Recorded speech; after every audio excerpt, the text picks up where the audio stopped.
My name is Lila, and for 5 years, I believed I was broken. My husband Mark and I had been trying to have a baby since our second anniversary, and month after month, the pregnancy tests came back negative. "It's okay, Lila," Mark would say, holding me while I cried. "We'll keep trying. Maybe we should see a specialist." So we did. I went through test after test, treatment after treatment. The fertility clinic became my second home. I took hormones that made me sick, underwent procedures that left me exhausted and emotionally drained. "How are you feeling about this cycle?" my best friend Rachel asked during one of our weekly coffee dates. "Hopeful," I said, forcing a smile. "Dr. Martinez thinks this new protocol might work." "How much is this costing you guys?" she asked gently. I sighed. "About $6,000 for this round. We've spent over $40,000 total." Rachel's eyes widened. "Lila, that's—" "I know," I interrupted. "But Mark says whatever it takes. He's been so supportive through everything." "Has he, though?" Rachel asked carefully. "I mean, I see you at every appointment alone. Where is he?" "He's busy with work," I defended. "But he always asks how it went. He brings me flowers after the bad news." "Flowers don't pay the bills or fix the problem," Rachel muttered. I shook my head. "You don't understand. This is as hard on him as it is on me." "Is it?" she pressed. "Because you're the one getting injections. You're the one going through procedures." "He wants this baby," I insisted. "He tells me all the time." Rachel reached across the table. "I just want you to be careful. Something feels off." That's what I thought anyway. Mark had been there for every appointment, held my hand through every procedure, told me it wasn't my fault when each treatment failed. "We're in this together," he'd say. "I want this baby as much as you do." Then came the appointment that changed everything. I was sitting in Dr. Chen's office for my annual exam. She was new to the practice, fresh eyes on my case. "Lila, I've reviewed your medical history," Dr. Chen said, looking up from her tablet. "Can I ask you something?" "Of course," I replied. "All these fertility treatments you've undergone, has anyone actually diagnosed you with infertility?" she asked. I blinked. "Well, no, but nothing's worked, so obviously—" "That's not how it works," she interrupted gently. "I'm looking at your test results from the past 5 years. Your hormone levels are perfect. Your ovulation is regular. Your uterus is healthy.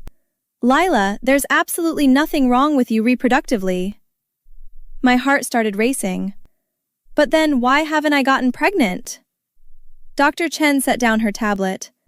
"That's what I'm wondering. Has your husband been tested?" "He says he has," I said slowly. "He told me his results were normal." "Did you see the results yourself?" she asked. I thought back. "No, he just told me what the doctor said." Dr. Chen leaned forward. "Lila, I'm going to be direct with you. In my experience, when a perfectly healthy woman can't conceive after years of trying, the issue is usually with the male partner. Your husband needs to be tested again, and you need to see those results yourself." "You really think it could be him?" I asked. "I think you deserve answers," Dr. Chen replied. "Real answers, not just what he tells you." "Okay," I whispered. "I'll talk to him tonight." But that conversation never happened the way I planned. I went home and searched Mark's office while he was at work.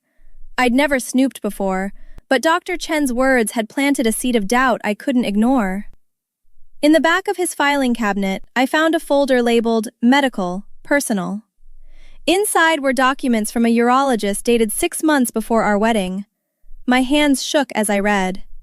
"Vasectomy procedure completed. Patient confirmed he does not want children. Post-op appointment scheduled." I called Rachel immediately. "He lied," I said when she picked up. "He's been lying for 7 years." "What? What are you talking about?" she asked. "Mark had a vasectomy before we even got married," I said, my voice breaking. "He's been letting me think I was infertile. I've spent years blaming myself, pumping my body full of hormones, spending our savings." "Oh my God, Lila," Rachel breathed. "This is fraud. This is abuse. You need a lawyer." I need proof, I said. More than just these papers. What if he says they're fake? They're medical records, Rachel said. But I understand. You want this airtight. I do, I confirmed. He can't talk his way out of this. Rachel was quiet for a moment. My cousin is a private investigator. Let me call him. 2 days later, I met with Rachel's cousin James at a downtown cafe. I pulled his medical records, James said, sliding a folder across the table. The vasectomy is confirmed, but there's more. What do you mean? I asked. He's got emails, James continued. To his brother, to his best friend. He told them he never wanted kids, that he got the vasectomy to make sure it wouldn't happen. But he couldn't tell you because you'd leave him. I felt sick. So he just let me suffer? For 7 years, James confirmed. And he let you spend $40,000 on treatments he knew would never work. Do the emails say anything else? I asked, my voice shaking. James nodded grimly. In one email to his brother, he wrote, Lila's so convinced it's her fault. She'll never suspect me. I just have to keep being supportive. I felt tears streaming down my face. He planned this. From the beginning. It looks that way, James said gently. I'm sorry, Lila. Don't be sorry, I said, wiping my eyes. Just help me make him pay. That's fraud, isn't it? I asked. James nodded. Financial fraud, emotional abuse, reproductive coercion. You need to talk to Susan Hernandez. She's a family lawyer who specializes in cases like this. The next day, I sat in Susan's office, laying out everything. This is one of the worst cases I've seen, Susan said after reviewing the evidence. He deliberately deceived you, cost you money and emotional trauma, all while pretending to support you. What can we do? I asked. We're filing for divorce, Susan said firmly. And we're going to make sure he pays for what he's done. Every penny you spent on fertility treatments, plus damages for emotional distress. We'll also pursue fraud charges. Can we really prove fraud? I asked nervously. With these emails? Absolutely, Susan said. He admitted in writing that he deceived you intentionally. That's textbook fraud. When do we confront him? I asked. Susan smiled. As soon as you're ready, but we do it my way, with everything documented. I'm ready now, I said firmly. I want him to know that I know. Mark came home from work 3 days later to find me, Susan, and a police officer sitting in our living room. Lila, what's going on? Mark asked, his face going pale. Sit down, Mark, I said coldly. He looked at Susan. Who are you? Susan Hernandez, Mrs. Reynolds' attorney, she said. We need to talk about your vasectomy. Mark's face went white. I don't know what you're... Don't lie to me anymore, I cut him off. I have the medical records. I have your emails. I know everything. He sank into a chair. Lila, let me explain. Explain what? I demanded. Explain how you lied to me for 7 years. How you watched me cry every month thinking I was broken. How you let me spend $40,000 on treatments you knew would never work. I was going to tell you, he stammered. When? I asked. After another 5 years? Another $50,000? Susan opened her briefcase.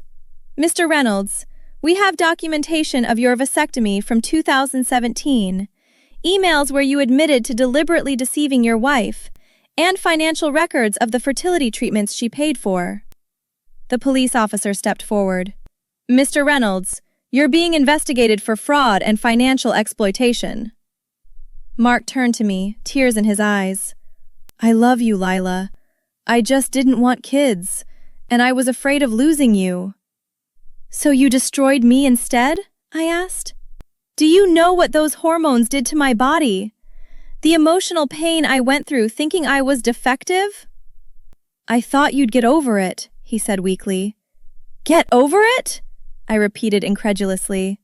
You told your brother I'd never suspect you. You called me gullible in those emails. Mark's face crumbled. I never meant. You meant every word, I said. Every lie, every manipulation. You watched me blame myself and you enjoyed it. I'm sorry, he whispered. Sorry isn't enough, Susan said. Mrs. Reynolds is filing for divorce. You'll be hearing from the court regarding financial restitution and criminal charges. Mark looked at me desperately. Lila, please, can't we work this out? Go to counseling? No, I said firmly. You had 7 years to tell me the truth. You chose to lie every single day. I made a mistake, he pleaded. You made a choice, I corrected. Every treatment, every negative test, every tear I cried, you to see that. We're done. The officer handed him a document. You're being served with divorce papers and a restraining order. You need to vacate the premises. Mark stood up shakily. This is my house, too. Not anymore, Susan said. Pack what you need. You have 1 hour. You can't do this, Mark said, his voice rising. I'll fight this. Go ahead and try, I replied. Your own emails convict you. You have no defense. 6 months later, I sat in Susan's office for our final meeting. Rachel came with me for support. It's over, Susan said, sliding papers across her desk. The divorce is finalized. What did he get? Rachel asked. Susan smiled. Full restitution of all medical expenses, $42,000, plus an additional $50,000 in damages for emotional distress. And the house is yours, Lila. I exhaled slowly. And the criminal charges? He pled guilty to fraud, Susan said. 2 years probation, community service, and it's on his record permanently. Plus, he has to attend mandatory counseling. Good, I said quietly. Rachel squeezed my hand. How do you feel? Lighter, I said honestly. Like I can finally breathe. For years I thought something was wrong with me. I blamed myself for not being able to give him the family he said he wanted. But he never wanted it, Susan said. He wanted you to believe you were the problem, so you'd never suspect him. That's what makes it so cruel, Rachel added. He watched you suffer and did nothing. He did worse than nothing, I said. He encouraged it. He'd tell me to keep trying, to stay hopeful, knowing it was impossible. Susan nodded. That level of deception is rare. Most people would have cracked under the guilt. Not Mark, I said bitterly. He was perfectly comfortable lying to my face every single day. But I got out. I got justice, I continued. Susan leaned back in her chair. You did more than that. You fought back the right way, with evidence, with lawyers, through the legal system. Not revenge, but real justice. I thought about revenge, I admitted. When I first found out, I wanted to destroy him. But you didn't, Rachel said. You were smart. You documented everything, built a case, and won. And now? Susan asked. What's next for you? I smiled genuinely this time. I'm seeing someone new, someone honest. And if we decide to have kids, we'll do it together, with the truth between us. You deserve that, Rachel said. I do, I agreed. I deserved it all along. I just needed to stop believing his lies and start trusting myself. Susan stood up. Lila, you're one of the strongest people I've worked with. You took a terrible situation and fought your way out of it. Thank you, I said, shaking her hand. For everything. You gave me my life back. You gave yourself your life back, Susan corrected. I just helped clear the path. As Rachel and I walked out of the office, she turned to me. Have you ever had someone betray you so completely? What would you have done? I smiled at her question. I hope people fight back the right way like I did. Like and subscribe for more stories about people who refused to be victims and fought back the right way.